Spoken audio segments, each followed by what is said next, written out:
ఈ పిలుపు కాంగ్రెస్ నా కొడుకులల్లా గుణపం దిగాలి. ఈరోజు విజయ సంకల్ప యాత్రలో భాగంగా నా గడ్డ నా అడ్డ ఆరుమూర్ అంబేద్కర్ చౌరస్తా ఓడిపోయినోడికి పారిపోయినోడికి చూపించిన గడ్డ ఇది. ఒక్క నోడగొట్టినా ఒకడు పారిపోయిండు. కానీ దీనికి అందరికీ కారణం నా సోదరుడు ధర్మపురి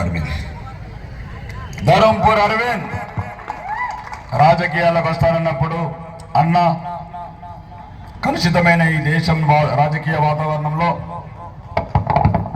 దేశం గురించి ధర్మం గురించి ఉన్న నరేంద్ర మోడీ గారి నాయకత్వంలో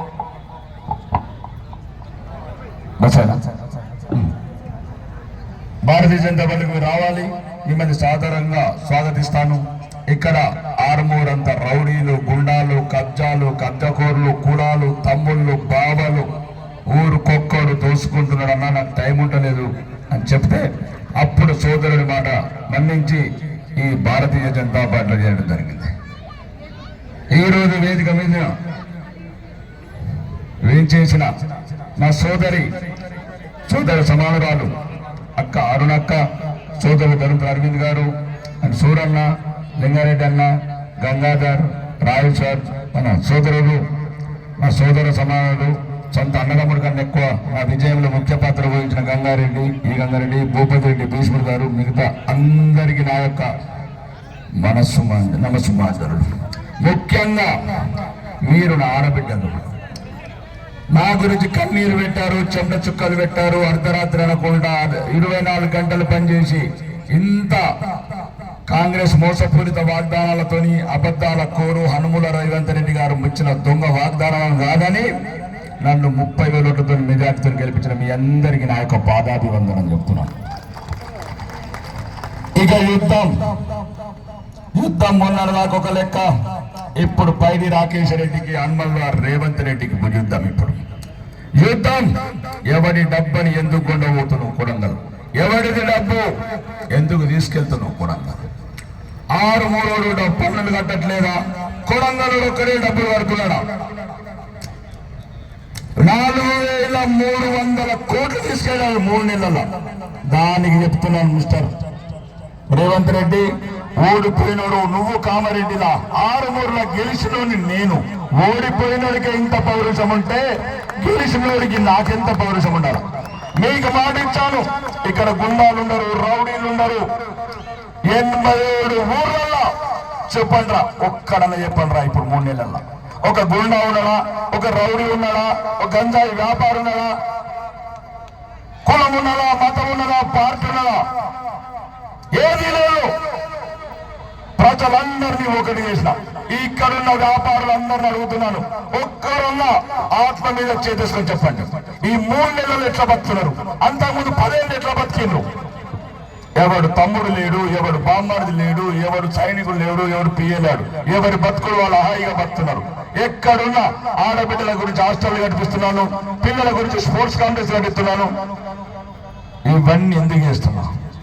మీకు ఒక్కడి ఈ మధ్య ఇంకొకటి తయారైండు, శంకర్ దాదా MBBS లాగా. అది పేలేండు, పాస్ గారా భయ ముందు. ఇప్పటికే 2 సార్లు పేరైనవరా నువ్వు? ప్రజలను ఆశీర్వదిస్తేరా నువ్వు శాసనసభ్యులమయ్యేది? గెలు, ప్రజల హృదయం గెలు. ఆ రాజ్యాంగం మీద విలువలు లేని, విశ్వాసం లేని ఆ ముఖ్యమంత్రి ఒక తప్పుడు మాట మాట్లాడి గెలిచిన ఓడిన ద్వారా కాంగ్రెస్ బీఫామ్ తీసుకున్నాడట, ప్రభుత్వ పథకాలు అమలు చేస్తున్నాడు. మిస్టర్ రేవంత్ రెడ్డి, ఆ మాట మేము కేంద్ర ప్రభుత్వం అంటే నువ్వెక్కడికి పోతావు? మేమే గెలిచిన వాళ్ళం భారతీయ జనతా పార్టీకి ఢిల్లీ నిధులు ఇస్తే నువ్వెక్కడికి పోతావు? కనీసం రాజ్యాంగం మీద ప్రమాణం చేసి ముఖ్యమంత్రిగా 3 నాళ్ళ ముచ్చటైన ముఖ్యమంత్రి ప్రజలను మోసం చేసి హిందువుల మీద ఇతర మతస్థులను రెచ్చగొట్టి అధికారంలోకి వచ్చి మూటలు ముళ్ళలు తీసుకొని ఢిల్లీ వీధుల్లో కాంగ్రెస్ అధిష్టానికి ఇచ్చినట్టు కాదు. ఒక్కటి చెప్తున్నాను, ఎవడన్నా మళ్ళీ తక్కువ కొడుకు తోక దాడుతున్నారు కొడుకులు. నేనుండగా ఒక్క కబ్జాలు కావాలి. మీరు అనుకుంటున్నారు పార్టీలు మారుతున్నాం, మాకు ఆడొక్కడున్నాడు, నిజామాబాద్ ఒక్కడున్నాడు, ఇంకా రకరకాల అధికారంలో 6 మాత్రం మీ దురాఘాతాలు చేయని. ఈ మధ్యన చూస్తున్నాను ప్రతి ఒక్కరు మళ్ళా వస్తున్నారు, పాములు తయారవుతున్నారు. ఆ కాంగ్రెస్ ముసుగులా ఒకరు ధర్మంతో బతుకుతూనే బతకండి. 6 అందరం ఒకటే. మళ్ళా పార్టీల ముసుగులో చిచ్చులు పెట్టిన ఊళ్ళలా ఇక పారిపోయినోడు నల్లపాము తెల్లపాము ఇద్దరు సంగతి చెప్తా. పాముల సంగతి ఒక్కటి చెప్తున్నా. ఇప్పటికన్నా మిస్టర్ రేవంత్ రెడ్డి తెలంగాణ అసెంబ్లీలో నా 600 ప్రజల గొంతుకొచ్చాను. నా ఆడబిడ్డలు 2,000 మంది ఆడబిడ్డలు మురికి గుండెల పక్కన అద్దె రూమ్లలో ఉంటున్నారంటే 3,000 కోట్లు పొలంగా తీసుకుపోతావా? నాకు 100 కోట్లు వేయడానికి నీకు రాలేదా గాలి? ఎవరు ఉత్తర తెలంగాణ మీద పగవట్లు. ఉత్తర తెలంగాణ ఏం అన్యాయం చేసిందని ఇక్కడున్న ఇన్ఛార్జ్ మంత్రి జూపల్లి కృష్ణారావు గారికి చెప్తున్నా. జూపల్లి కృష్ణారావు గారు కాబోయే మాజీ మంత్రిని 600 ప్రజల మీద పగెందుకు పట్టినావు? 24 గ్రామ పంచాయతీలు మేము శంకుస్థాపన చేసుకుంటే కలెక్టర్ వద్దంటవా? డిపిఓ వద్దంటవా? ఎవరిచ్చాడు ఈ అధికారం నీకు? నీ కోట్లెత్తే కోలాపురం ఎట్లెత్తే నువ్వెట్ల ఎమ్మెల్యేనవో 600 ఓట్లెత్తే నేను అట్లెట్లేను ఎమ్మెల్యేనయ్యా. కాబట్టి ఇక ముందు చెప్తున్నా, ధర్మం ఒకవైపు వాళ్ళు మాట్లాడతారు, కానీ ఒక్కటి చెప్తున్నా మీ అందరికి. ఏప్రిల్ పార్లమెంట్ ఎలక్షన్ తర్వాత చలో కొడంగల్, చలో కొడంగల్ 10,000 ఇల్లు ముఖ్యమంత్రికి అప్లై చేశాను.